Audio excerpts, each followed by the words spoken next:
Hey guys, welcome back to a new video. I'm Stephanie West. I'm a licensed counselor here in the state of Michigan, and I am the owner of In Progress Counseling. So I want to share with you, one of the favorite seasons of my life was when I was allowed to teach middle schoolers.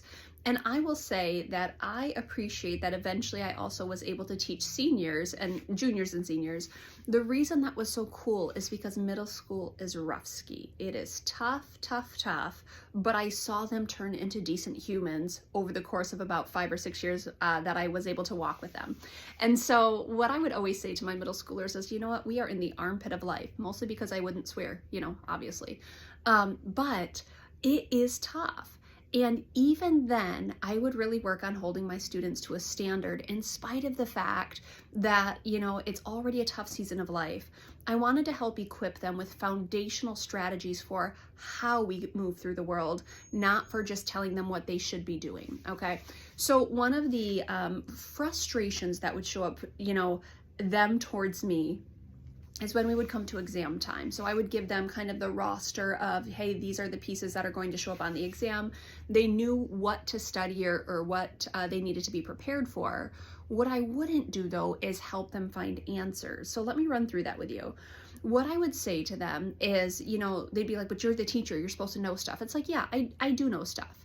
And it would be easy for me to just say, oh, look here, or do that, or this is what you want to answer. But I was so invested in them learning the process of learning, not the process of arriving at answers. And so even my 7th and 8th graders at the first go around of exams, when they're already taxed and frustrated, I would say to them, look, you know what you have to study because there's this list of objectives that you have. Now I'm going to tell you the process for finding answers. Number 1, check your book. Number 2, go to your former tests and see where did that show up, what were my breakdowns, what didn't go well, what do I need to study. Number 3, you can check with a friend. And if in doing those 3 things you still don't have answers, I'm your girl. You can come up to me at that point, but you're going to come up to me and I'm going to say, did you check your book? Did you check your test? Did you check with a friend? And then you're probably going to say, yep, I did those things. Okay, bring your test to me, bring your book to me. I'm going to direct you towards where the answer is at, but I'm not going to find the answer for you. And I think that's one of the things that a lot of kids would balk at because they're like, but you know the answers. And I would be like, yeah, I know my interpretation of things, but you regurgitating my interpretation of things doesn't move us towards anything. You learning how to learn is the objective here. Now, do I care that you find right answers? In the big scope of things, yeah, you do have to know how to arrive at right answers. But do I care more about the process of arrival? I absolutely do. And so a lot of students would be like, okay, but here's the essay. Okay, what do you want me to write?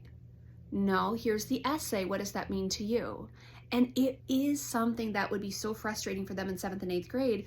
But by times we got into, 9th grade and 11th grade and 12th grade, I never taught sophomores. I don't know why. Maybe there's some issue with me. I'm not sure.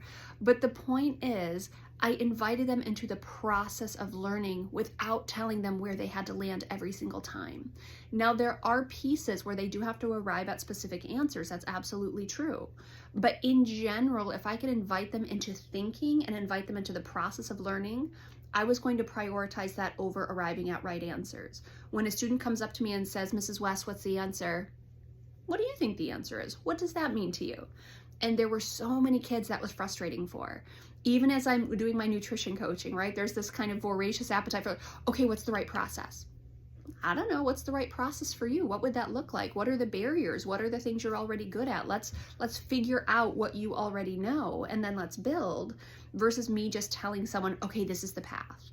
And it's such a frustration for some people because I do push back and say, look, I don't want the responsibility of being the decision maker in your life. I want you to step into the responsibility of that. And there are plenty of people that are willing to lead us and say, this is the thing, this is the answer, this is what worked for me, just do it my way. And I'm not your girl for that. And I think there's so much value in learning your own process, learning what things mean to you.